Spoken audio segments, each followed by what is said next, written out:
Are Pirate Software's games that bad? That is the title of this video. Let's go. How many of you recognize this man? This is the streamer slash game developer known as Pirate Software. Whoa, is that the dude that was having sex with a legal adult and they came forward on the internet because they think their experience was terrible? That's crazy. Yeah, that situation was a giant nothing burger. But I mean, that's not to say that Pirate Software isn't an asshole, because he absolutely is, and he's definitely very arrogant, and there's a reason why he's the internet's lolcow, but still. There's a decent chance you've seen him before if you've ever perused the YouTube Shorts tab. His shorts, where he talks about the games industry and other issues that come to his attention while doodling on MS Paint, became extremely popular around 2024. Yeah, didn't he, like, exaggerate his experience heavily with a lot of these games and a lot of the coding knowledge? That's what I've heard. I never actually, like, super deep dived into that aspect of it, but that's what I've heard from a lot of people saying, yeah, it's heavily exaggerated. Also, not to jump on the bandwagon or anything, but he literally is a Nepo baby. Like, he got the job because his father worked at Blizzard, and that's how he was able to get in that job. Like, he is quite literally the textbook definition of a Nepo baby. Leading to a massive spike in growth for Pirate. However, this newfound popularity has had the natural inverse effect of leading to more eyes on Pirate Software, and this led to a lot more scrutiny over his actions, big or small. Whether it be shitty behavior during World of Warcraft raids, unpopular stances on a movement designed to help his— If only he knew how to channel his mana, or whatever the fucking Warcraft term is. Listen, my brother would know more than I would, because I don't play World of Warcraft. I'm not gay. No, I'm just kidding. I'm just kidding.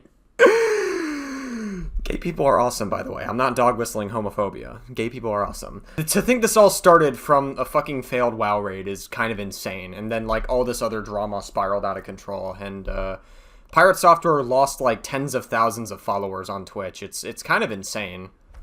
Reserve games, or just general arrogance or boasting about things that are exaggerated or simply untrue. Pirate Software has found himself the subject of many minor and major controversies over the past year, which has created an entirely new group of people who hate Pirate and dedicate themselves to documenting his every misstep, sometimes to a frankly unhealthy degree. Oh yeah, is this Pegasus's channel? Yeah, this is fucking insane. Like, listen, I don't want my channel to become this. Listen, we cover Pirate Software. I have like 2 other videos covering Pirate Software, which I'll leave in the description if I remember. Yeah, like, I would never make any of my content this. That's fucking unhinged. I like to mix it up a bit. We get the drama slop here and there, and I was just curious to see what Pirate was up to, and I saw this video in the recommended, and so I was like, yeah, fuck it. I'm interested in Pirate Software's games. It's like, it's different. It's different stuff on Pirate Software. It's nothing serious. It's not like some unhinged allegations where he's having sex with legal adults. You know what I mean? Like, it's... yeah. Today, I'm not here to discuss that, as there's already a slew of videos available talking about all of Pirate's drama. Alright. I'm here to discuss the actual video games created by Pirate Software and his team. In late 2016, Pirate Software would leave the mainstream video game industry after 10 years in various roles at Blizzard and Amazon Games, to create his own indie game studio, also known as Pirate Software. However, these games have found themselves the subject of— listen, hot take, why would you name your indie game studio also Pirate Software? That's like so confusing, because what if your games blow up and now they have to differentiate between the two? Like, hot take, why don't we just fucking, like, just make someone, like, make a new name, right? Just name it, like, Pirate, something else or whatever. He's trying to sound cool, like Nerve Software or id Software or something like that, or Raven Software. He's trying to hop on that cool name, but it's not working, Pirate. It's not working. You got to try something else. Their own controversies after much of Pirate's baggage came to light. So for this video, I want to find out if this criticism is justified or is simply the result of Pirate's newfound infamy, starting with his first ever release, known as Champions of Breakfast. Released on June 23rd, 2016 for a mere $3, Champions of Breakfast is an arcade shooter twin stick inspired by classics such as Asteroids. As the title implies— Interesting. Like one of the arcade games, Asteroids? Is that a arcade game? The one? Is that the one I'm thinking? I have no idea. Interesting. Okay. The game is heavily themed after breakfast, with your ship being various kitchen appliances, like toasters, blenders, and egg beaters, and the power-ups are foods such as orange juice, coffee, or jalapenos. Enemies include sausage links and bottle openers. Before I say anything about the game itself, I will acknowledge that this isn't exactly what I would call a fully-fledged indie game, as according to Pirate Software himself, the game only took 24 days from concept to release, and for a price as low as $3, it might seem really needless to criticize a title like this. However, there is something very important that I feel we need to acknowledge before we look at this and every other game featured within this video. And that's the fact that, as of the making of this video, Champions of Breakfast is the only fully released game created by Pirate Software in his nearly 10 years as a game developer. The other titles we'll be looking at are in various stages of development, but all of them are not fully completed. That's interesting. Is it going to be like a Yandere dev situation where he like winds up saying, I'm working on the game, just keep paying and supporting me, and then he winds up never finishing the game and it takes him like 10 years and you lolcow the fuck out? That's kind of like how the Yandere dev situation was, so is it going to be something like that? For my thoughts on the game itself, I would genuinely struggle to call it average, as there are many small things in the game that add up to being a confusing title that somehow feels below the standards of most actual arcade shooters. What does the basic gameplay loop of Champions of Breakfast look like? Before you start any run, you must pick a ship, with each one having a different set of stats and firing types. Once you pick your vehicle of choice, you're immediately thrown into a small tutorial where you must shoot the targets on each side of the screen. This tutorial happens every single time, regardless of how many runs you've done. A very minor complaint to start, but I'm not sure why this is the case, considering how simple the game's controls are, only utilizing the twin sticks, a button to shoot, and one to use special moves. Regardless, once the game actually begins, you'll be met with various enemies coming at you from different sides of the screen. By defeating them, more will spawn, and after clearing out a certain amount of waves, a boss will appear. Defeat the boss and a new special weapon. Damn, that's a big bad boss. I guess that's a boss for most dads, too, because, you know, it's tough to work that thing. That's tougher than it looks. Maybe that's just a me thing. I don't know. I've tried to work, like, the outdoor grill things, and that shit, like, terrifies the fuck out of me. I don't know why. Maybe it's because my hands are not used to, like, heat calluses from cooking as much. I don't know. Will drop, followed by more enemies until yet another... I don't handle hot stuff as much, if for lack of a better term, so maybe... I think that's probably just a me thing. That really is a final boss, though. Their boss appears. Defeat that, and you'll get the choice between... Why the fuck is it a gazebo? 3 different sub-weapons. After picking one, you'll be sent to the next board. And that's pretty much the entire gameplay loop of Champions of Breakfast. Fight enemy waves, defeat a boss, get a power-up, rinse, repeat. With only 5 unique boards to speak of, you will very quickly exhaust most of the content in this game, likely within 30 minutes of playing. There are some other pieces of content. Damn, with 24 days of development too. I guess 24 days of development is long. I mean, it's not as much effort compared to like most games we see, but like you'd think there'd be just a little more content instead of like 30 minutes like worth of playtime to just explore everything that there is to see here. Maybe, I don't know. Such as unlocking ships, although how I was actually unlocking them was very unclear to me, and a selection of difficulty modifiers, but the core game doesn't really change too drastically. These modifiers do sort of bring up probably my biggest core issue with the game, and that's that it's just really easy. All of the enemies' bullet patterns are extremely simple and easy to dodge, with even most bosses not really offering much of a challenge. This comes in part due to one of the game's ships. The Egg Beater I mentioned earlier is the clear best ship in the game, as its firepower is honest to god comical. Look at how quickly I defeated this boss and how easy it was for me to dodge each of its attacks during the process, partially... It's very Undertale-esque. Like, this is literally exactly what the Undertale, like, Sans, what is it, the Gaster Blaster final attack is? That's literally what this is. It's, like, very, very straightforward to dodge, it seems. Due to the ship's slim hurt box, not only does it hit the hardest and is the hardest to hit, it also has the ability to regain all of its health back with the orange juice, and there aren't that many special weapons in the game, so the chance of getting it early is very high. I think the weakness of the Egg Beater is supposed to be that it has low health, but you still get 5 hits before you die, and with near infinite healing, it's nearly impossible to get much of a challenge here. Even with all of the difficulty modifiers on, the game doesn't get much more engaging. In fact, I don't know, like, based on what I'm seeing in this game so far, it doesn't really stand out that much, and that's not, I'm not just saying, like, I'm not leveraging criticism at Pirate Software, because it's, like, very easy to hate on him because he's a lolcow, but more so the fact that, it just doesn't really seem like there's much in this game that stands out. Like, why play this bullet hell style shooter when there are plenty of other more fleshed out ones? Like, I don't know, I guess a good example would be, Vampire Survivors. That's a very, very huge game. That's a game I've always wanted to get as well, and it definitely seems, like a lot of fun. But yeah, no, this doesn't really seem like it stands out compared to the rest of them. It's like, why play this when you can, like, spend your time playing more fleshed out bullet hell games? On my final run for this recording, I ended up just letting myself die because I figured it would happen sooner than something within the game actually besting me. Side note related to those modifiers, every single time you turn the game on, you have to reapply whatever modifiers you had on previously. I have never played a game before that has difficulty modifiers as a prominent feature, not save them when you come back. Very strange. Enemies in the game are just far... Wait, what? What was that? I'm gonna turn on captions, by the way, because I do want to follow easier. Fires as a prominent feature, not save them when you come back. Very strange. Wait, so... Oh, that's actually a very... Like, that's a fault in the game's coding, then. Oh, no.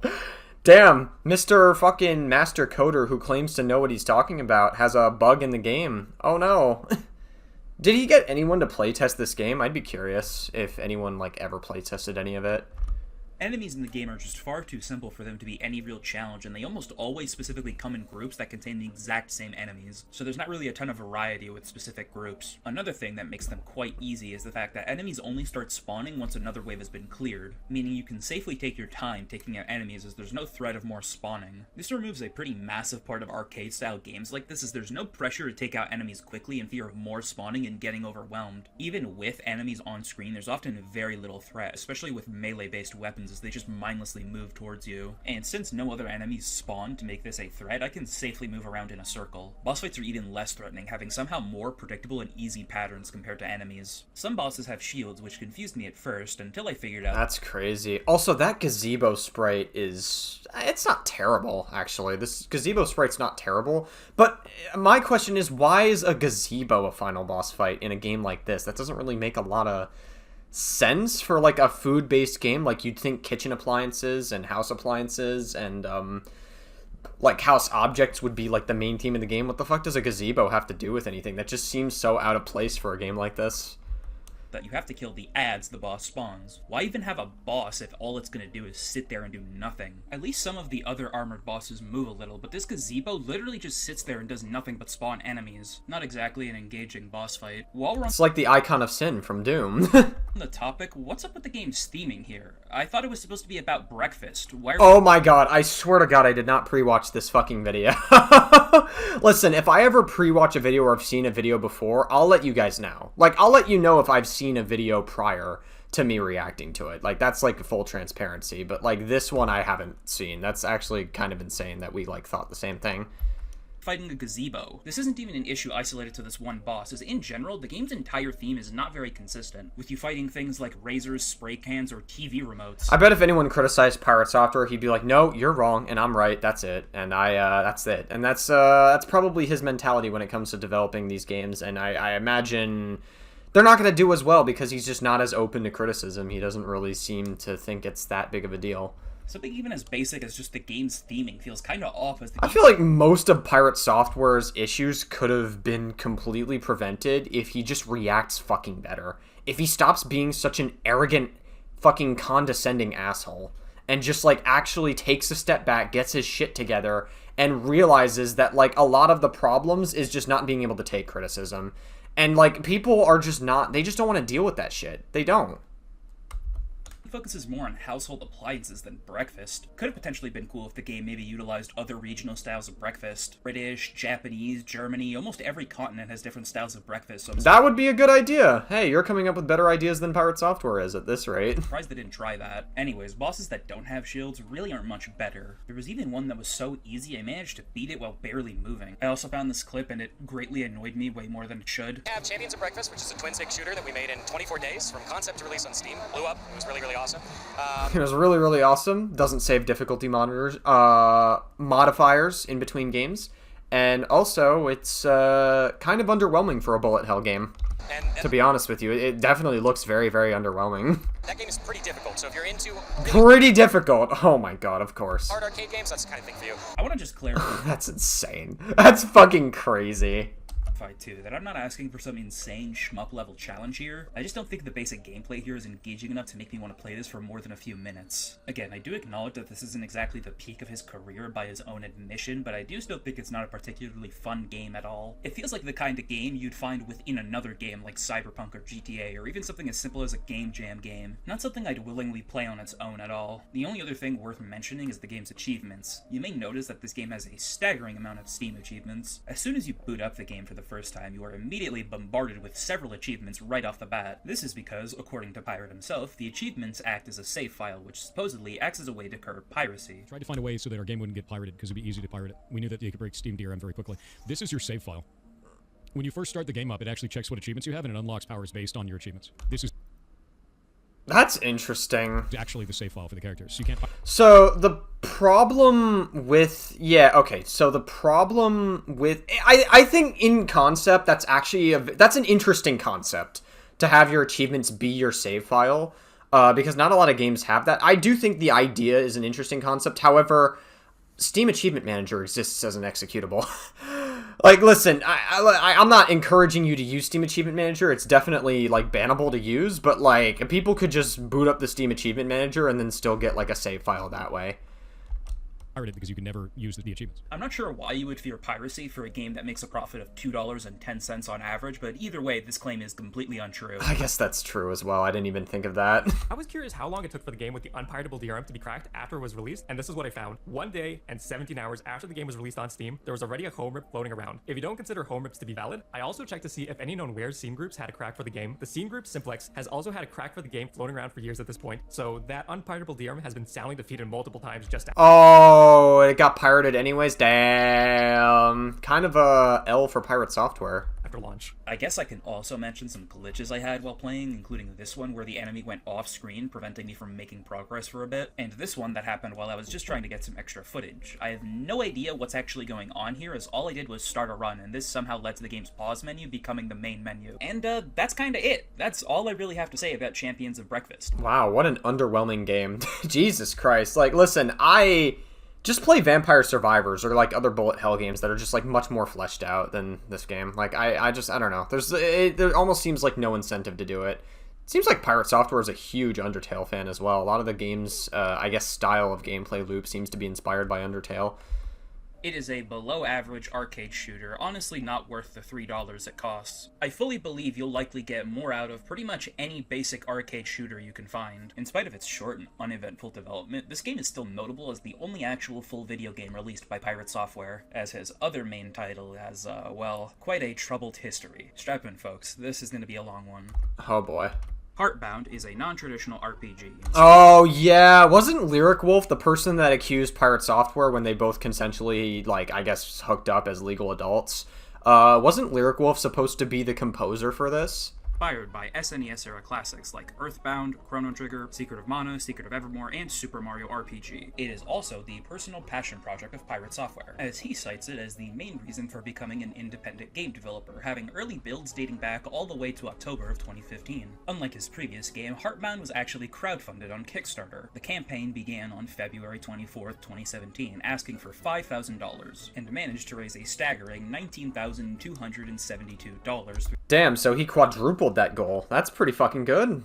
It's pretty damn good. With the overwhelming support of 684 backers. See if it lives up to that hype. The game was first released into early access on December 24th, 2018. Heartbound was originally set to release in December 2017. However, it is now mid-2025 and the game is still in early access. So what happened? Is this like a 7 Days to Die situation where it stays in early access for 10 years and then finally releases in like what, 2023 or 2024?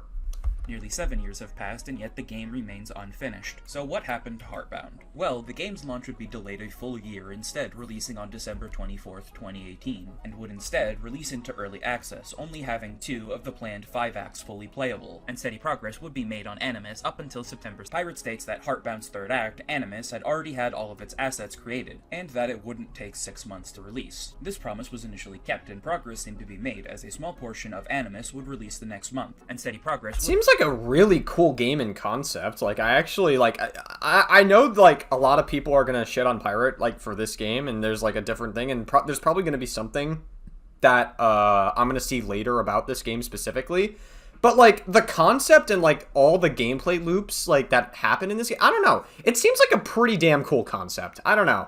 I would play it. Like, just on that concept, because also Earthbound is a game I've been meaning to play for a while as well. So, I don't know. be made on Animus. Could be like a spiritual successor to both Undertale and Earthbound. It could be cool if, depending on what the deal is.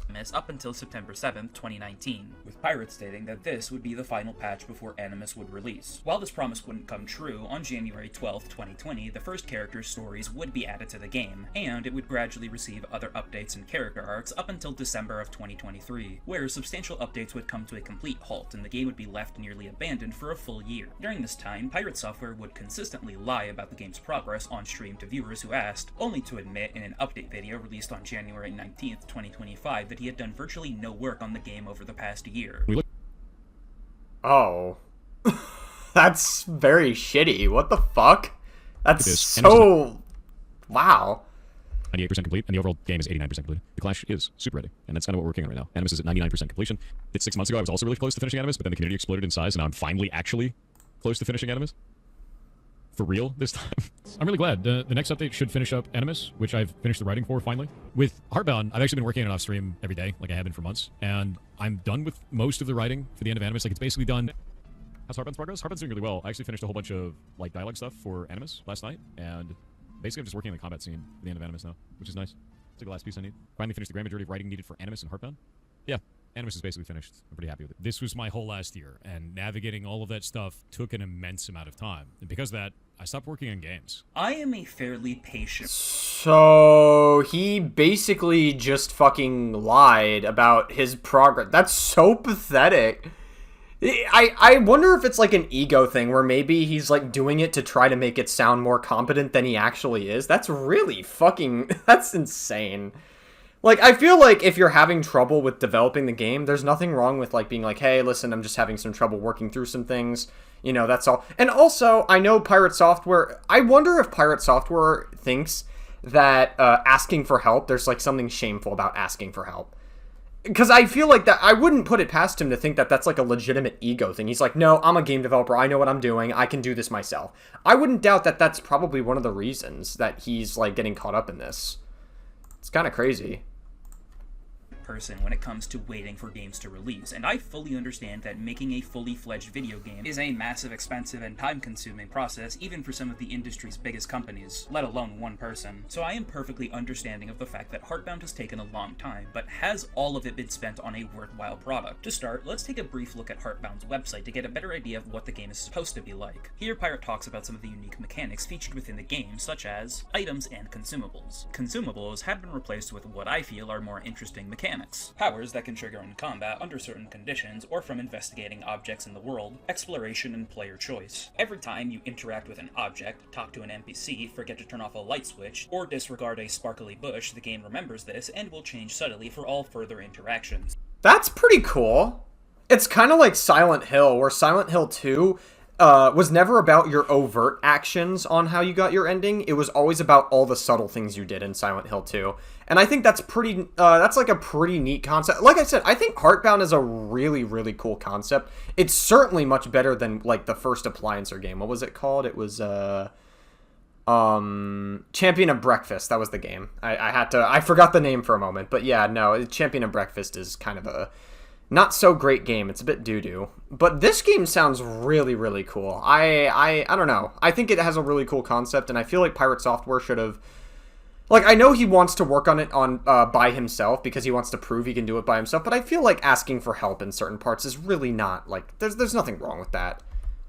Secrets. Heartbound will be filled with hidden content in every way I can find to hide it. Every public announcement, character, or even the game's files may contain another piece of the puzzle. Combat. The only statistic in Heartbound is lore's health, and the only progression is your skill as a player. All of combat situations involve mini-games based on the enemy you are currently fighting. You can resolve combat situations in a number of different story-changing ways depending on how you handle yourself in those mini-games. I must admit, all of this does sound fairly interesting, and if executed well, could make for a pretty fun and dynamic RPG with tons of replay value. Let's see if the game lives up to that. You start off by Probably not. Wait, this room looks an awful lot like the fucking FNAF 4 bedroom thing. Am I wrong? It's like, I don't know, there's like an arcade sequence, like an Atari arcade sequence in FNAF 4, where the bedroom looks exactly like the one here that's shown here. I don't know. I mean, it's just like a regular bedroom, so fuck it. It's meant to be in this style of art. Up in your bed. This is Lore and his dog Baron, who is awoken by the sound of Lore crashing into his wall after an explosion on his light switch. Lore wants to go back to bed, but Baron demands breakfast. Oh my god, the dog is talking! Oh my god, I said Pirate Software because I was thinking of Pirate Software's ferret. Wow, my joke is gonna sound a lot less funny now. God damn it. Oh my god, no, but like the fucking dog, he was telling us he was a furry this entire time. That's crazy. The dog is talking! After getting dressed and stepping out of the room, we are met with our father, who asks us You know Pirate Software had a hard-on for the dog. Okay, I'm gonna chill. I gotta stop making, like, weird jokes. to take out the trash. This moment is notable, not really for the scene itself, as not much happens, more so for how Pirate describes the scene in one of his YouTube shorts. In the beginning of the game, you'll see a light on coming out of your parents' room. This light will be purple. As you get closer and closer, Lore slows down. His heartbeat starts to beat faster. The music dies down. The volume of the storm dies down. His heartbeat becomes the only sound. And when you get closer and closer to this, you expect a jump scare. You expect a loud noise. What happens is the door closes, there's no sound. The heartbeat's... I don't know why you're... Listen, hot take, Pirate Software, this all sounds really fucking cool. Like, in concept. Like, it seems like Pirate Software has a really, really cool concept. But, like, why don't you... I don't know, man. It's like, you get closer and closer and closer. Why are you telling us all this? Let us experience it in-game. I don't know. Would have been interesting to keep the surprise up instead of showing it off. If the game's not finished, then what is there to advertise? I don't know why you keep talking about it.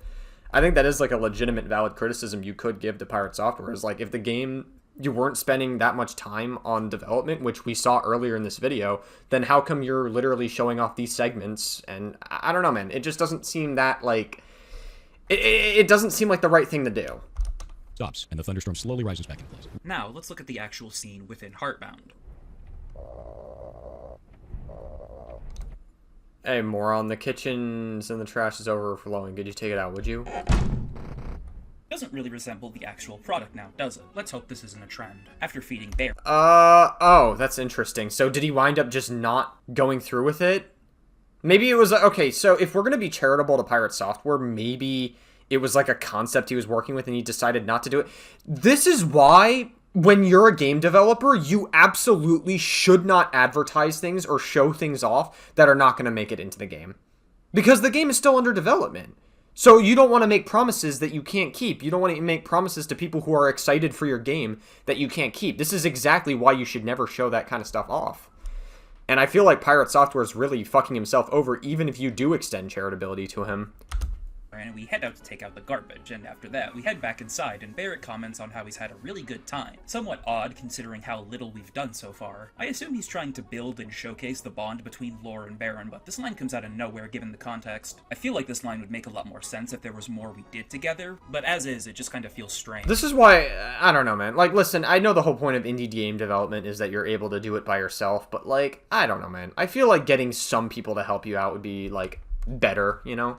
Either way, we head back to bed and are greeted with a dream where Baron gives us some encouragement, stating that he'll always be there with us. We are then abruptly awoken to a horrible sight. Baron is missing and the house has been completely trashed. Heading outside, we're greeted with a brief section involving pushing these logs. This is one of 3 puzzles in the entire game, and I really wish that was a joke. After that, we come face to face with the monster causing the calamity and enter our first battle. According to Pirate Software, the inspiration for Heartbound's battle system is the WarioWare series, using rapid-fire minigames for combat rather than a traditional turn-based battle system. Interesting, okay. Unfortunately, this manifests in a very shallow system that forces you to play the same 4 rudimentary minigames ad nauseum until the boss or Lord dies. One of them functions like Punch-Out and has you dodge the boss's attacks. Another one has you press the corresponding buttons to destroy rocks or simply click on them using your mouse. Another has you volley an energy projectile with your axe. And the last one is literally just Simon Says. The entity yells out a series of buttons and you repeat them in the same order. That seems very boring.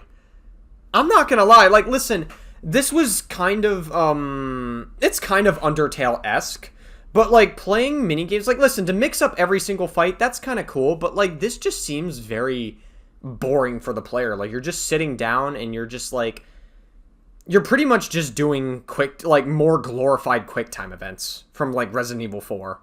That's, like, all this is. That's kind of what this, like, strikes me as. It's, like, it's just very glorified QuickTime events that are I would argue these are much easier than Resident Evil 4's QuickTime events. Oh my god, they, to a fault in Resident Evil 4's context, because the fucking QuickTime events in Resident Evil 4 are just obnoxious.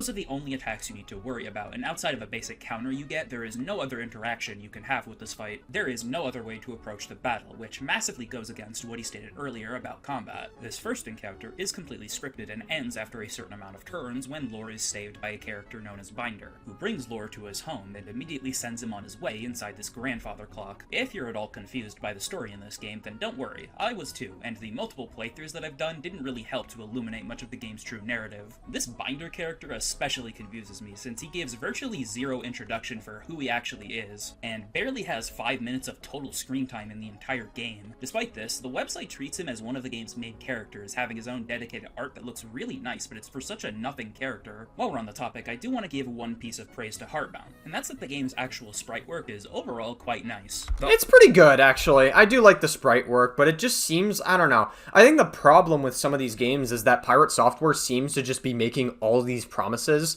that he just can't seem to fulfill in any capacity. And so he'll like show off segments of your game that wind up never making the final cut. That's why when you know your game is about to release, then maybe you could do some stream segments announcing and talking about your game and teasing your game here and there. I think that would have been like, at least if I was in Pirate Software shoes, that's how I would have handled it. But I don't know. Art alone does a lot of heavy... What do I know about game development? I'm just a fucking weird guy that just sits home and like reacts to videos and tries not to be terminally online anymore. So what the fuck would I know? Lifting for the game, as the writing can be downright frustrating with how much it teases you with vague exposition rather than giving you a true sense of the characters. Regardless, the inside of the grandfather clock houses our second puzzle, although I'm hesitant to even call it that. In order to progress, you must make this laser hit these little statues. The solution of this is to simply push these blocks to the furthest point they can possibly go. You don't have to actually align something yourself, you just push the block as far as it can go and the puzzle is solved. That's so boring. What the fuck? That doesn't really... That's not really a puzzle. You're not really solving anything. You're just pushing it to the maximum distance it can go, and that's really... I don't know, man. For like a regular segment in a game, that's like not terrible. That's like not the worst thing in the world, but if you mean for it to be a puzzle that people are trying to solve, that doesn't really... It doesn't really make sense. The next room's puzzle is similarly dull, as all you need to do is flip 3 out of the 4 switches into different positions, and the final room's puzzle is exactly the same as the first. To solve it, you once again push these blocks as far as they can go. Congratulations, we have solved the second to last puzzle in all of Heartbound. Wow, how riveting. What an adventure we've been on. At the very end, Lore discovers a mysterious book known as the Artifact, which Binder immediately warns him not to get close to, before we are transported to a new area shrouded in darkness. I'm confused. What was the actual reason for Lore going into this area? The dialogue implies that Lore is indeed here to obtain the artifact, but the minute we get near it, there seems to be something wrong with it. But it's never actually elaborated on what the problem is or why it's dangerous now. The writing in this game just confuses me. I understand not wanting to play all your cards immediately, but this game has given me so little to go on that it makes everything in the story so far feel hollow, especially with all the dialogue that appears while I'm exploring this area, like, you're already out for blood. See, this is the problem with writing games on your own. Toby Fox is a very, very good outlier. He's the developer. For those of you who don't know who Toby Fox is, he's the developer of Undertale. He is the sole developer of Undertale. He is a huge outlier. Undertale was a fucking hit when it released to the Steam stores. Like, it was insanely popular when it released in late 2015. It's still popular even 10 years later. It's still very, very popular, and not to mention that it's like, I don't know, like Toby Fox is a huge outlier. I think for the most part, whenever you work on a game, you definitely need more than one person. I get like wanting to show off and having like one developer work on one thing and stuff, but like I feel like there's nothing wrong with getting help from like a team to make sure everything is up to polish. I haven't even done it. I'm sure even then Toby Fox got some people to play test his game. And the game is already chastising. And also another difference is that Toby Fox, I feel like, is open to criticism. Like, he doesn't seem like he's as much of a fucking crybaby as Pirate Software is. If you criticize Pirate Software, he's just going to be totally egotistical about it. For my actions. This vague dialogue berating you continues as you mindlessly wander this area until you find the entity again and begin another fight with him, this time for real. In spite of this fight plays out identically to the previous one, with the only major difference being how long it goes on for. This boss that you are currently watching... That's very boring for gameplay. Holy shit, dude. Listen, Heartbound seems like one of those games that seems really cool in concept, and it seems really, like, it seems like a game that you would play in theory. It's like, wow, spiritual successor to Undertale, spiritual successor to Earthbound, and all these other games. Sounds pretty neat. You know, that's kind of cool. The sprite work is pretty nice. The soundtrack is not bad either. I don't think the soundtrack is, like, superb, but it's not terrible. You know, like, it's neat. There's a lot of cool concepts here, but the gameplay is just so fucking boring. It's like, how does Pirate Software manage to make gameplay that just is so... like, just not riveting in the slightest? is, as far as I'm aware, the only actual boss fight you get into. 7 years of development, and in all 3 of my playthroughs, I only had one actual battle in the entire game, and it's not even a very good one, lacking any of the promised features we heard about earlier. There's absolutely no actions I can take in this fight to alter the outcome, nor are there any battles present in the game that do offer that. Unless I'm truly mistaken, there really is only one actual fight in the entire game. Even if I am somehow wrong and there are potentially other fights I missed all of them during my 3 playthroughs of this game. There's not really any way for me to view that as anything other than bad design, especially since I really did want more combat encounters, since from here the game becomes dreadfully boring. By the way, you can actually lose this battle with no consequences as the exact same series of events play out, win or lose. So one of the game's other major features, exploration and player choice, has still been a complete non-factor. That's crazy. That's insane. It's like Pirate Software has a lot of cool ideas and none of them are in the game whatsoever.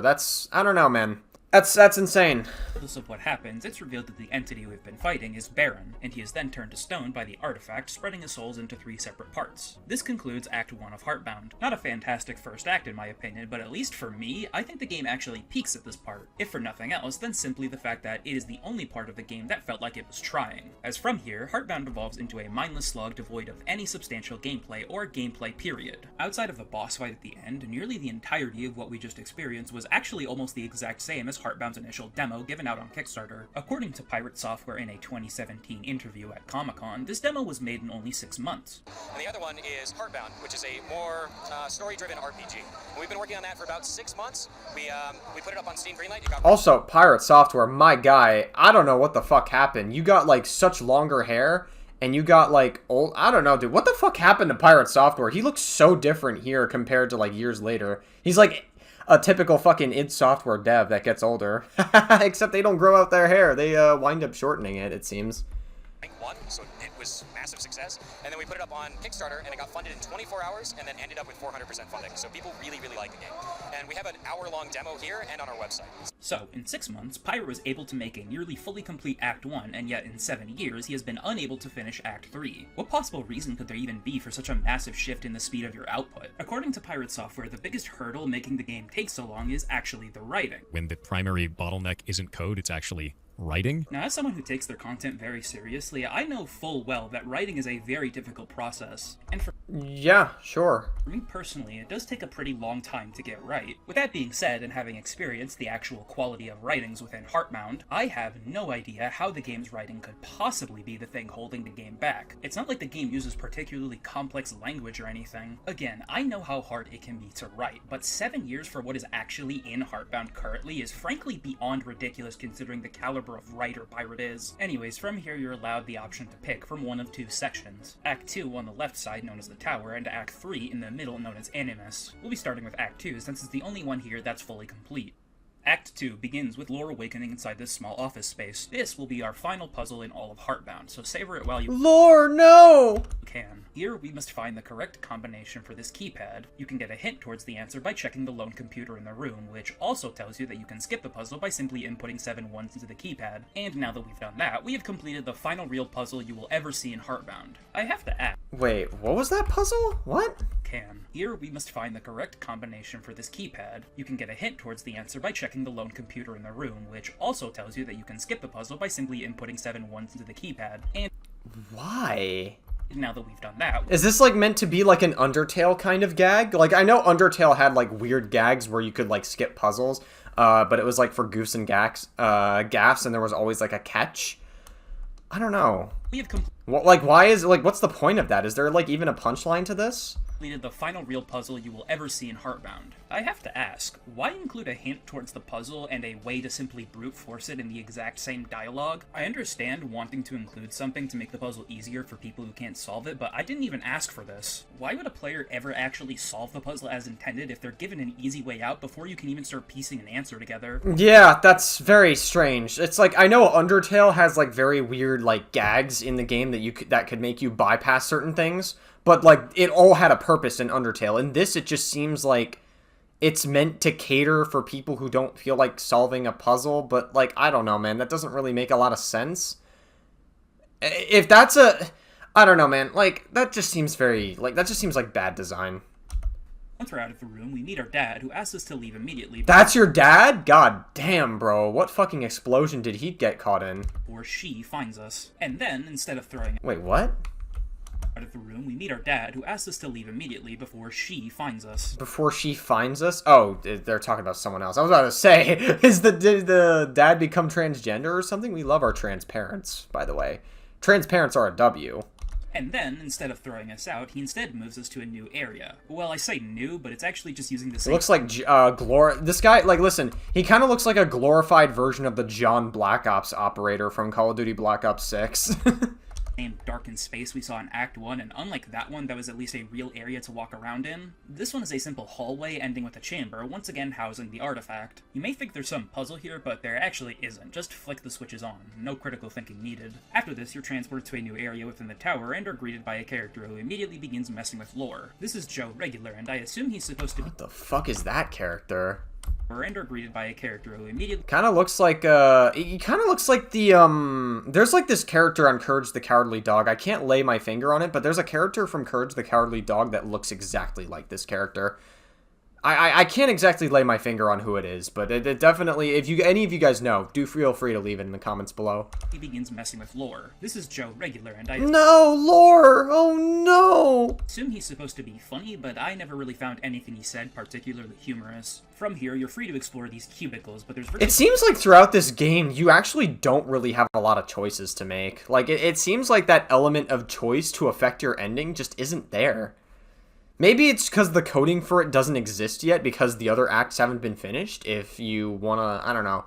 But still, like, I don't know, you would think that some of your choices matter at, like, the end of each act, right? It would make sense to do it that way. Nothing to do outside of read some flavor text and maybe pick up the occasional sock. Which reminds me, I haven't talked about this element yet. Scattered throughout the game are various socks you can collect, although they do nothing. You can view them in your room after clearing an act, but they still serve no real purpose. Pirate seems to have a weird affinity for socks as they're brought up and seen in this game way too often. Damn, maybe he asked Lyric to put a sock over his nose before they banged. I don't know. Usually followed by how, like, sweaty and wet they are. Maybe he used a sock as a condom. Who knows? Maybe Pirate's into that sort of thing. Maybe he likes getting rug burns on his dick. Really sure if he just finds it funny or wanted some memorable element to make the game stand out, but either way I find it strange. There are some other items you can collect as you go that you can They're all the cum socks from all the furry porn he looks at in his history. also view in your room after an act is finished, but they similarly serve no purpose. I didn't even get an achievement for collecting any. Back to the game, in order to progress you have to get a job within the tower, which is given to you by a computer known as Oscar, who puts you to work in the cafeteria. Oscar is the computer's name? That's insane work. Here, we participate in one of 3 mini-games featured in Heartbound. All you do is grab one of 2 different food items and dispense them in maybe like 5 different patterns. Nothing happens should you... Bro, is this like the Drake and Josh episode where they just like get a bunch of sushi and they try to like put it on the conveyor belt as much as possible in like the fucking assembly line style that they were doing? Is that what this whole minigame is supposed to be? Fail or succeed. You would think this could have been... Jesus Christ, it's like every design in this game just seems so fucking boring. It's just like... It's just like, I don't know, man. Like, there's lack of any choice, which is what was promised. Pirate Software just lies about the game development time and, like, him working on this game. It just feels like this game... I don't know, man. Like, how could anyone how did Pirate Software sit down and be like, oh, wow, this is fun gameplay? You know? Like, I don't know. It's just like, there's like a lot of stuff that he could be exploring and then just winds up not doing it. I don't know. Some kind of opportunity to give the player some kind of reward for doing better. It just seems like Pirate Software can't really deliver when it comes to that execution for his ideas, which are good ideas. Like, I actually do like a lot of the ideas that he has here, but it's just like there's no oomph to it, you know? Like, there's no... It just doesn't really seem fun for the players. Like, I'd rather go just, like, play Earthbound or Undertale at that point. Or worse, but the game progresses the same no matter what you do here. Like, maybe you could have gotten a worse job that's harder if you failed, or an easier job should you succeed. I thought this game was supposed to be all about little choices I make that affect the grand picture. Thus far, nothing I've done has seemingly had any impact. No, yeah, it seems like everything you do doesn't really, yeah.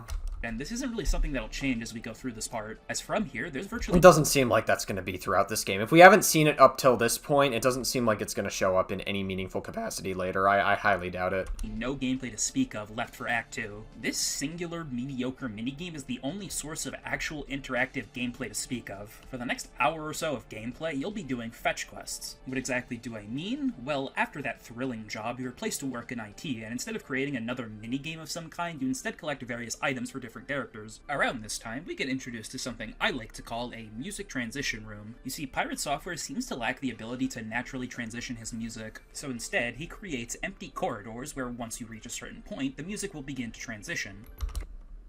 That's interesting.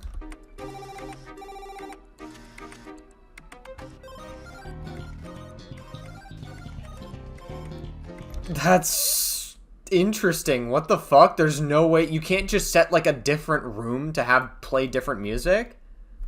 That's so funny. What the fuck? Oh my god, that's crazy. Yeah, that completely erases from the immersion of the game. Oh, that's so bad. Ugh. That's like not natural at all. Is there any real reason to do this? Most RPGs I played usually just start a new song the moment you enter a room. Is there any reason not to do it just like that? Why create these empty rooms? Does Pirate Software not, I don't know, does he not understand how to code that in because he exaggerated his ability to code things?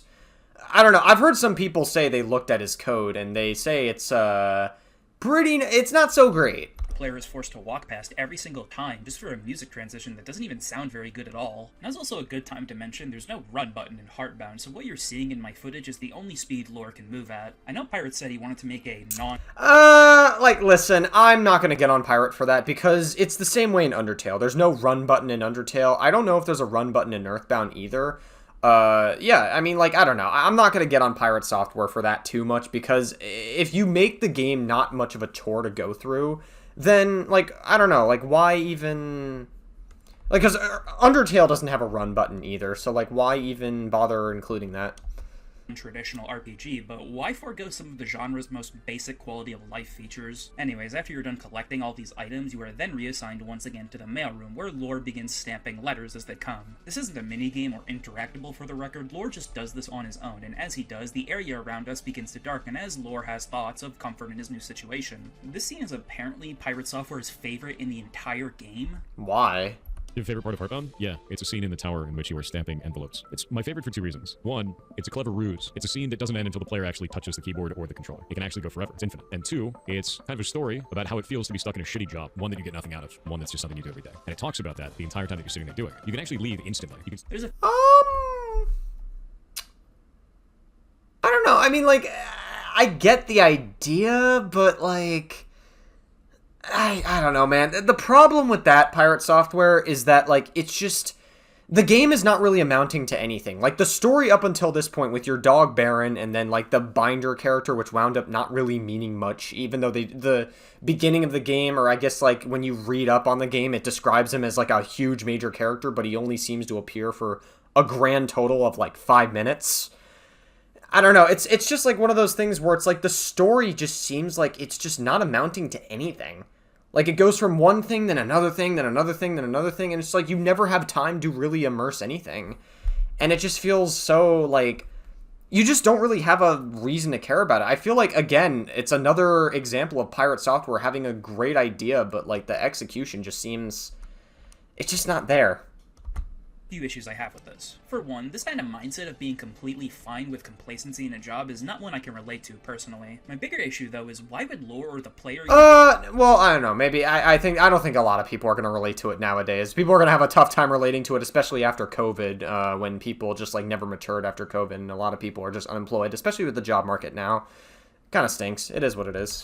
Think like this. We've only been here for less than an hour, and in that time, we've done virtually nothing outside of a couple fetch quests and one singular bland minigame that you don't even need to actually interact with to get through. Why would that make the player or lore himself feel comfortable here? Maybe if we spent a longer amount of time here doing manual tasks and being rewarded for it, I could sort of see how the character might feel more comfortable here. But as is, like a lot of things in this game, the scene feels like it comes out of nowhere to make this part of the game feel like it has some sort of meaning when up until now it really hasn't. The other thing Pyro enjoys about this part is that you can actually leave as soon as you move, so on repeat playthroughs I just skipped it since it serves no real purpose to me. After this, we are promoted to manager and head to a new area that looks almost identical to the previous one and begin doing more fetch quests. This begins by us giving Joe sunglasses. I can see how this is gonna start getting really tedious. This act seems really fucking boring from a gameplay standpoint. There's no combat, and even if there was combat, the combat just is very bad in this game. It's like the combat mechanics are not fun. The story seems like it's not amounting to anything. The gameplay is just doing more and more fetch quests.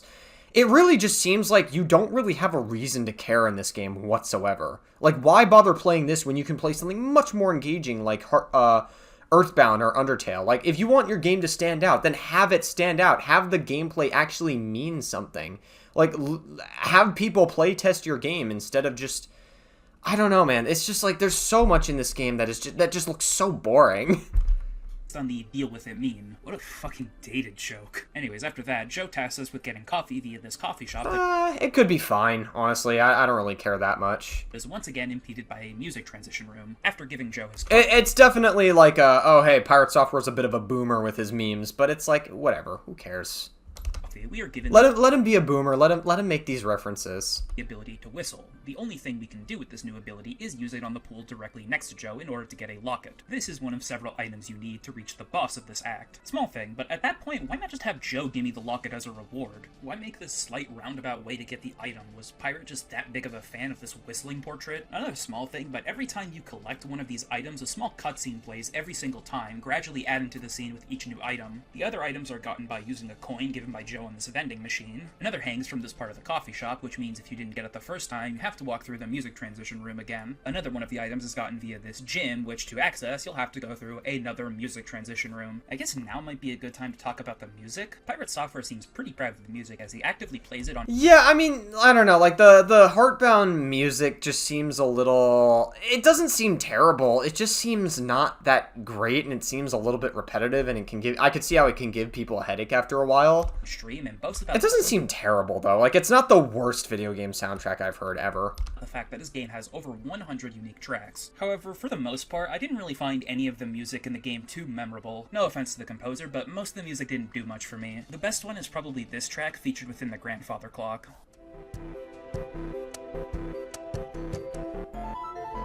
This one's good. I like this one a lot.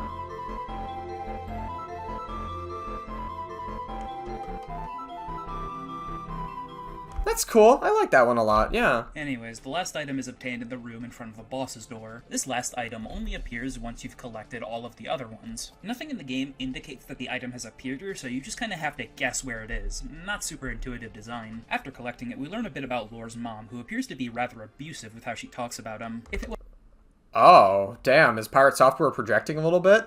Damn. That's crazy work. wasn't obvious, To be fair, I'm not really insinuating that Pirate Software was abusive to lore or anything. It's just, or rather, to Lyric Wolf, excuse me. But, like, I don't know. It was just a weird joke, I guess. this already, the boss of this area is the mother herself. However, this is not an actual boss fight. Instead, she attempts to gaslight Lore about his actions during the game, and you have to deny them to deal damage. Okay. Like a previous boss, nothing actually happens should you lose, so any ability for the choices I make during a fight to have consequences is once again lost. I genuinely don't know what the actual purpose of this entire part of the game is. Oh, what? Am I here for this really And not only that, it doesn't really seem like anything built up to, like, you encountering your mother. Like, I could be totally wrong because I haven't played the game myself, but there's no mention, there's, like, hardly any mention of the mother. And then you finally just get to the fight, and you're like, oh, by the way, it's your mother. And I'm like, oh, okay, I guess we're fighting. There's not really much build-up until this point. From her, I guess. I guess the only... I guess maybe the only hint you get that it could be her is your father warned you about her at the very beginning.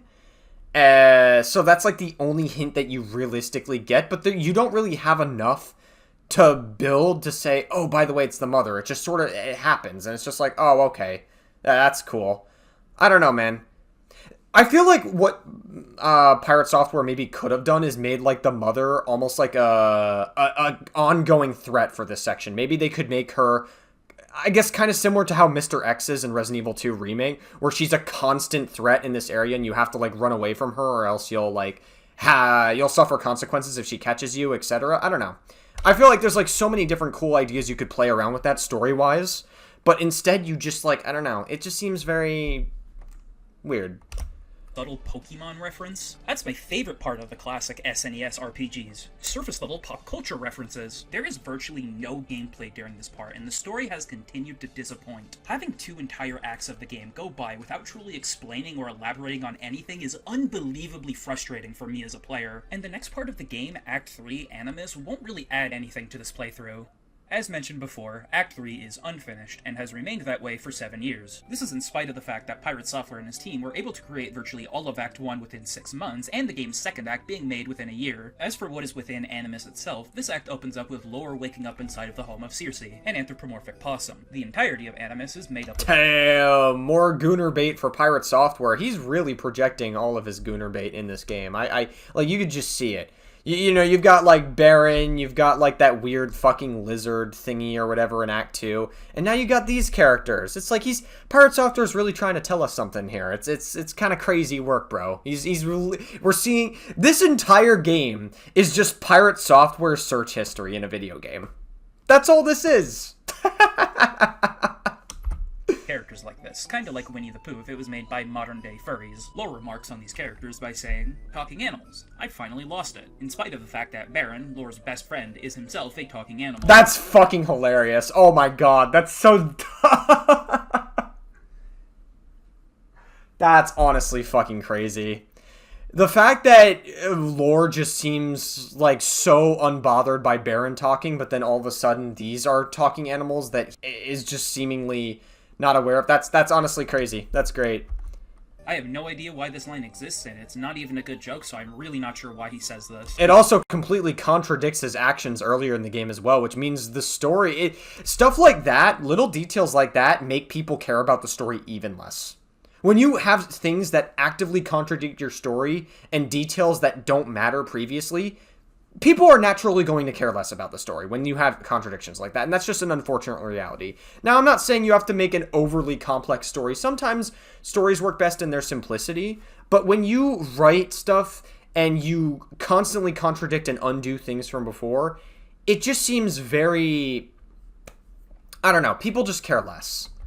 Leaving this area, we are immediately assaulted by an armadillo named Emio. After defusing the situation, we are given a pocket watch by a character known as Ramel. This will serve as the driving— Oh my god, this is literally Pirate Software search history in the entire fucking game. force of the narrative for this part of the game as Lore attempts to fix the watch. Heading down, we hit yet another music transition as well as a general area transition which doesn't look very smooth at all, before arriving at Amelia's home. Talking to him, we get something fairly unique, an actual, real, true choice on what to do. Keep in mind, we are nearly at the end of what currently exists for Heartbound, and only now do we have any sort of choice on how we want to progress. That's fucking pathetic. But wait, doesn't this kinda go completely against how he said Heartbound would handle the way choices work? Here, Pirate laments the implementation of choice-based games having simple dialogue options decide the course of the adventure. But then what the hell is this? This is exactly what Pirate said he didn't want to do to set Heartbound apart. In my experience, there are no small choices I made that impacted the story whatsoever. Everything I did across my 3 full playthroughs of this game all amounted to nearly the exact same shallow, boring adventure. There is almost nothing present within this game that resembles how he sold it to people, and I do mean that literally. Look at what features he advertised the game as having on Kickstarter. Yeah, so, follow Lore and Baron on their adventures through time and space.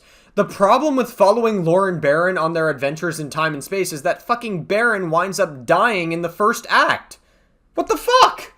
That's crazy. You're gonna advertise the game saying you followed them on their adventures as if he's like your companion throughout the entire game. Now, if you want to kill him off in Act 5 as like a sad ending, that's one thing. But like, he dies within the first act and there's nothing the player can do to stop it.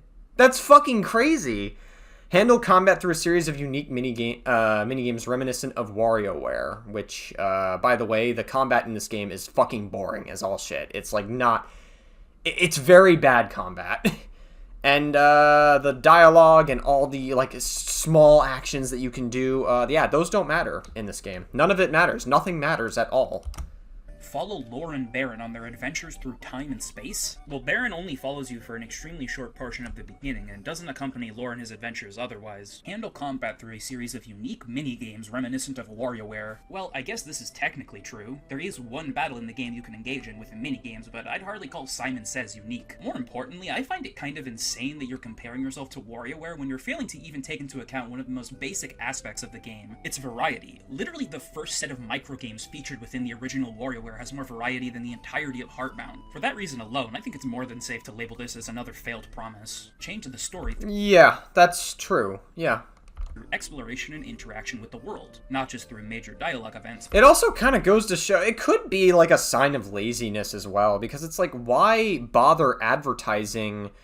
I don't know, like, why would you bother advertising for a game that, like, says, hey, it's like WarioWare, by the way, and then, like, only include the same style of combat for the next few times that there is combat anyways, and then it winds up not even being a huge part of the game anyways, and you won't even bother to make each different combat section, like, have more variety.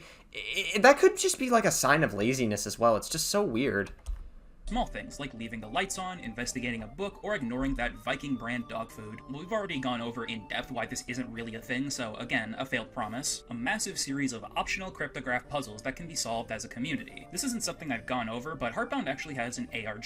For those unaware, an ARG, or alternative reality game, is a fictional game using clues and puzzles in the real world to get more pieces of the story. I don't have much to say about it other than the fact that it exists, so I'll give him this point at the very least. And I'll give him this next point too. The game does indeed have pretty nice art, although I do find it funny that the only area of praise I have for this game is something not directly made by Pirate at all. More gags than you can shake a stick at. Binder can lend you one of his if you don't bring your own. Well, Heartbound does try its best to have a sense of humor. I personally never found any joke in the game funny, but it does objectively contain them. Now let's take a look at the planned features and see if any of them have made it into the current build of Heartbound. Rebuild the town of Animus as you help its denizens conquer their fears or fix their relationships. This is not at all like the version of Animus I played, as you don't do anything involving rebuilding the town or fixing relationships. I do sorta get what this might be implying, as the entirety of Animus so far is just spent doing various side quests with the residents. What I think this may be referring to is an event that happens at the very end of the game where you— Can you imagine if someone I don't know if this is legal because it's on the Steam software or whatever, or it's like on the Steam like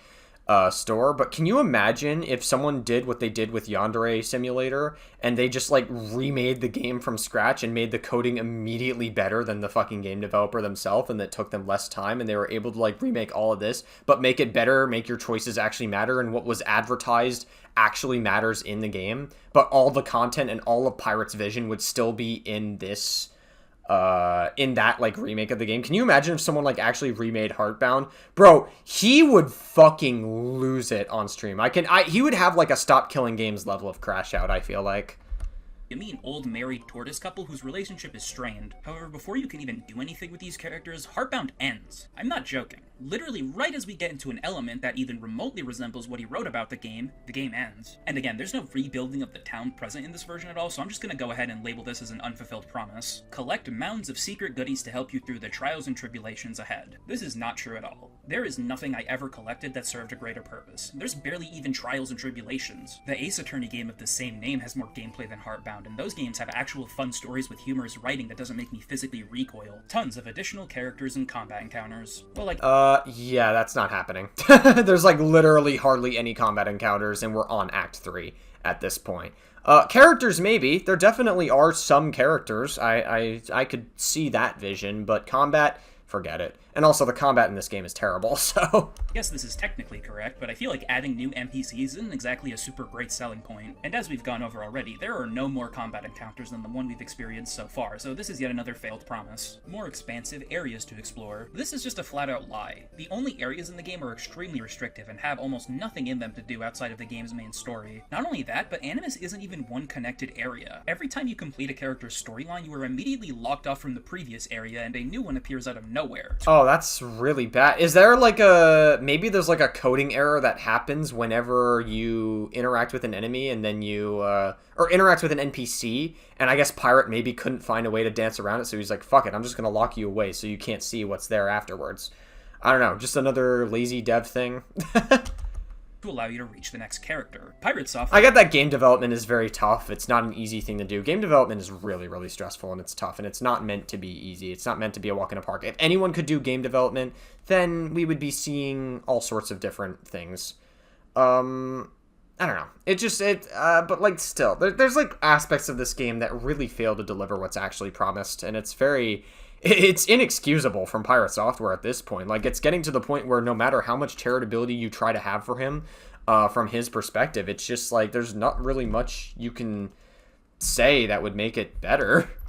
Is such an incompetent game designer that he somehow failed to make the only openish area of the game filled with various residents living in the same area not actually connect. I feel like Pirate Software, like, in his defense, like, he definitely is a little better than what most people can do, but he certainly exaggerates his ability. Like, he brags about his coding, and he seems like he knows... I don't know, I wouldn't say brag, but he acts like he knows more than he lets on. And that's a huge problem, because it just comes off as very pretentious. In any way, shape, or form. I seriously have no idea how you could even suggest you're gonna add more expansive areas and then create some of the most linear ones I've ever seen in any RPG. More mini-games per combat, and tons of combat encounters. Yeah, that's not happening. This is not even remotely true. The game's only real encounter hasn't even received any other attack from the initial demo he released in 2017. Yeah, it's literally every single combat is this exact sequence that we've seen. If there were any other combat sequences that were available in the game, we would see them. I'm sure this content creator would show them off, but this is the only one available. The only difference between them that sets them apart is that one is just longer than the other, which is not very... I'm sure even I know how to make a combat sequence longer. Like, I feel like anyone could make a combat sequence longer if they wanted to, without adding much variety to it.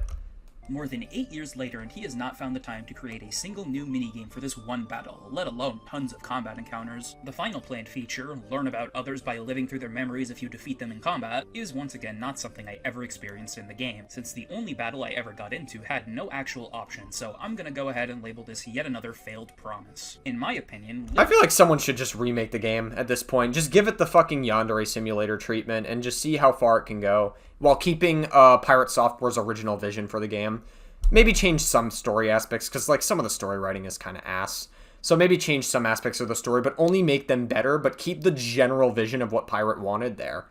And I feel like you would actually have like a legitimately great game, because a lot of his ideas are really cool. I actually really like a lot of the ideas that he explores in here, but the execution is fucking dog shit. It's so bad.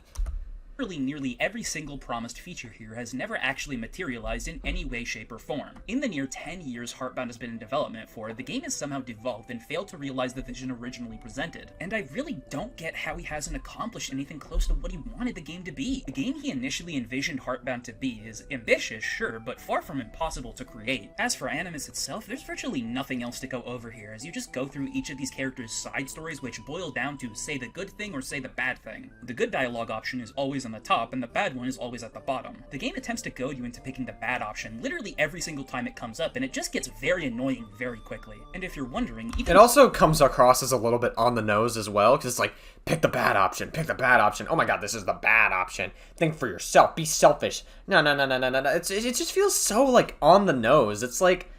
I don't know, man. Like, we need more nuanced options. That's what makes really good stories. That's why when you make choices in Life is Strange, a lot of the choices are very nuanced.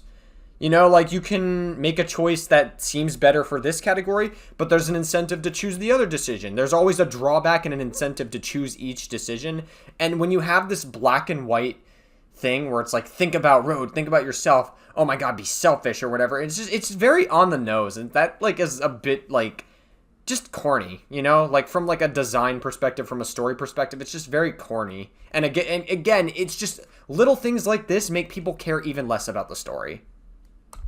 Though this is the only part of the game has had anything resembling real choices, the impact they make is so bizarre to me. If you go the bad route, you essentially just ignore most of the character's problems and skip through some parts of this act. And after doing it enough, you get thrown into another one of these darkened areas where all the characters begin to chastise you, but they really treat you like you've done something horrible to them when all you've really done is be distant. Look at what this character says here. Does their reaction match at all what you've been doing? No, not really. They seem very happy that they're seeing Pirate Software's furry avatar, and they're just They're wet for it, clearly. Treating it like some kind Sorry, I'll stop. This is too much. of monster just for not engaging with their bullshit. I was expecting the bad route to actually involve me doing some heinous activities, but instead you're more neutral than anything else, yet the game shames you for it. The only interesting thing that happened in my evil route playthrough was this glitch where the wrong text box was pulled up and this unfinished animation that was left in. But outside of this scene and maybe some slight dialogue changes, my second playthrough was nearly identical to my first, despite me actively trying to make big changes. All I've done is say no a bunch of times, and the game is treating me like I'm a serial killer. The actions I've taken do not at all match the responses they've generated. It just seems like such incompetent writing. Animus is so unfinished. Yeah, it definitely seems like Pirate Software, I don't know, man.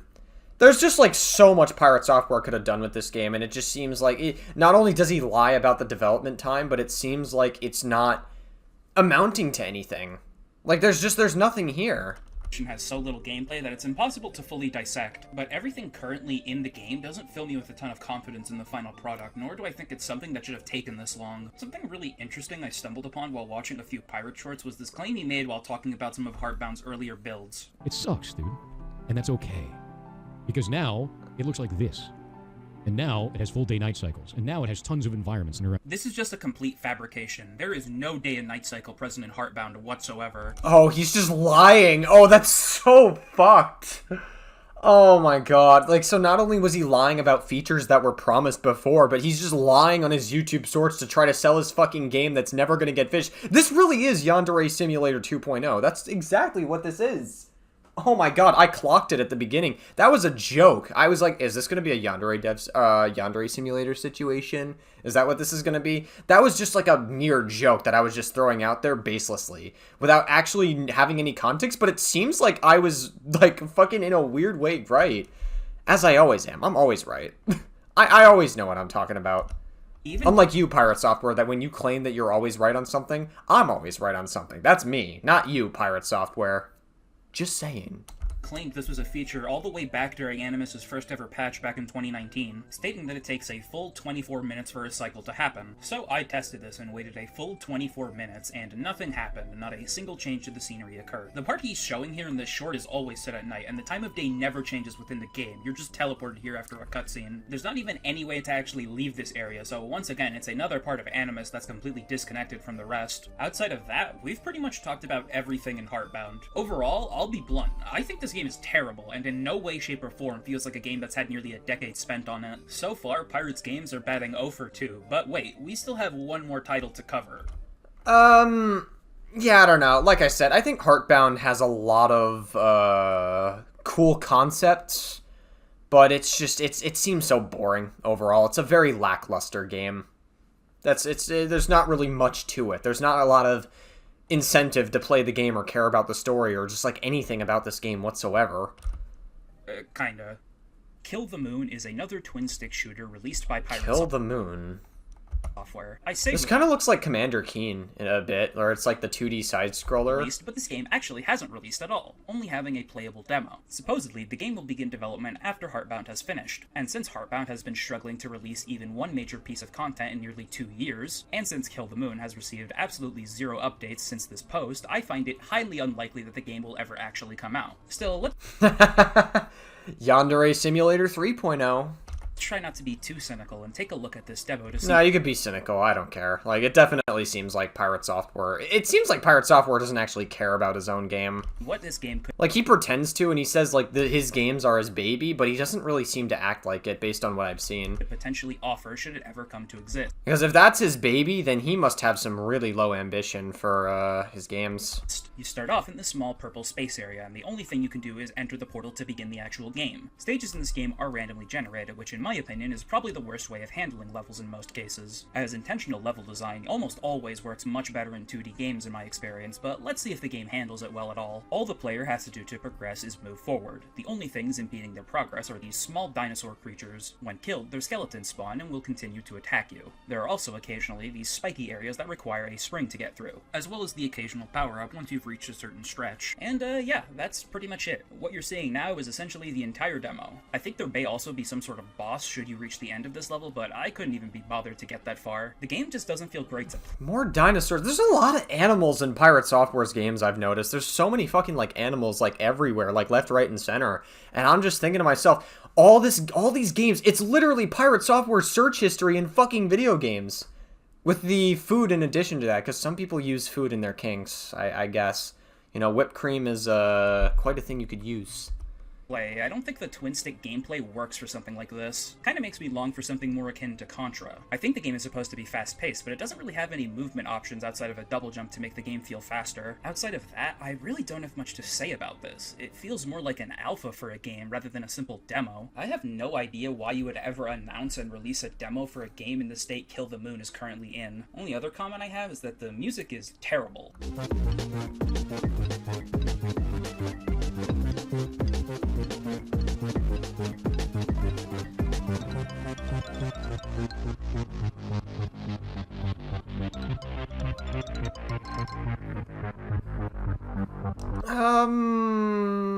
It's okay. Again, it's not, like, I feel like it's on the same level as Heartbound, where it's like, it's okay music, but it's nothing really outstanding. That's just really what it comes down to. I don't know who the composer is, and no offense, but I don't think this is your best work. The sprite work on the dinosaurs is also pretty good. Reminds me a bit of Metal Slug. Other than that, there's virtually nothing else to say about Kill the Moon. They made an entire Reddit for this game that doesn't even exist. I don't know, I have a hard time calling music terrible unless it's, like, really, really bad. Because it's like, music is an art form at the end of the day. And music has all sorts of different interpretations, so even if something is not your cup of tea, I just have a hard time, because I came from, like, filmmaking. And so I know, like, it's because filmmaking is an art form. Music is another art form for people. So I just have a hard time calling music bad unless it's, like, really bottom of the barrel. And so I don't really, I don't know. I don't really feel inclined to say music is shit unless I know for a fact it's, like, really, really bad. Yeah, and as far as I can tell, Pirate and his team have gone radio silent on the status of this game, and because Pirate has continued to struggle to finish Heartbound, I have severe doubts that Kill the Moon will ever be a real video game. Probably, yeah. And I don't really see that as a particularly bad thing, since what currently exists doesn't fill me with any sense of promise. And it just feels like a side-scrolling shooter that kind of has elements of Commander Keen, and it just doesn't really set itself apart from the others in any meaningful way. It just, yeah, I don't know. It seems like it seems like another terrible game. I feel like the only game that's had, like, a lot of potential is Heartbound, and even then, Heartbound has a lot of issues plagued in it as well.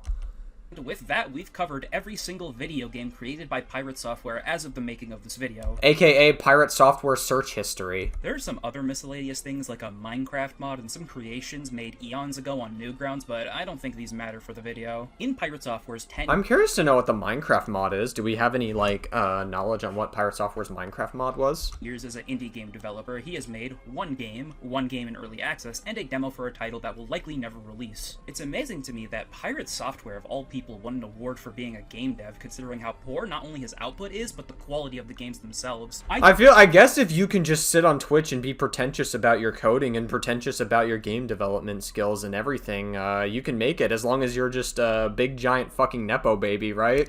Do not think Pirate Software is a good video game developer. I'd go as far to say he's an honest-to-God embarrassment to any and all indie devs struggling out there. He alone currently has more resources, connections, and fans than 90% of people, and instead of using any of those as further fuel to finish his game, he has instead chosen to sit on stream and play grindy MMOs for 14 hours a day. That's so fucking... that's crazy.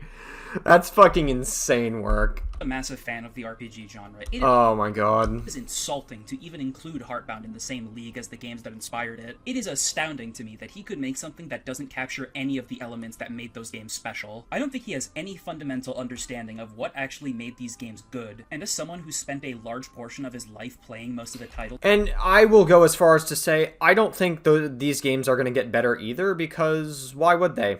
Pirate Software is unable to take criticism. I doubt he's going to seek criticism. He's only going to get opinions that reaffirm his pre-existing beliefs about the game, and he's going to praise his game heavily. And I just don't think it's going to get better for that reason. Like, why? He's not going to bother. He took inspiration from. I really do think this game needs to get the Yandere simulator treatment, where someone just makes like a remake of the game that's like a million times better but keeps the same vision. There's something very sad about that to me. As it currently stands, I don't recommend anything created by Pirate Software, and unless he shifts his entire approach to the medium, I doubt this will ever change for me. Alright, yeah, that was a pretty good video. Definitely interesting and very different, but yeah, good video.